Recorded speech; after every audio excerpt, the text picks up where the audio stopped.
पिया जी तनी मोल जानी कि बायन मोल जवानी। पिया जी तनी मोल जानी कि बायन मोल जवानी। बिना रे बलम के दुखवा के पहचानी। पिया जी तनी मोल जानी कि बायन मोल जवानी।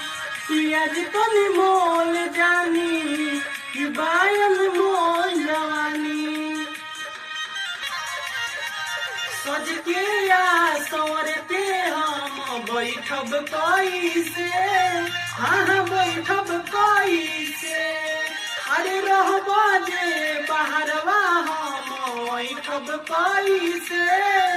ए जी बैठब कैसे। कैसे कटी दिन बिना प्यार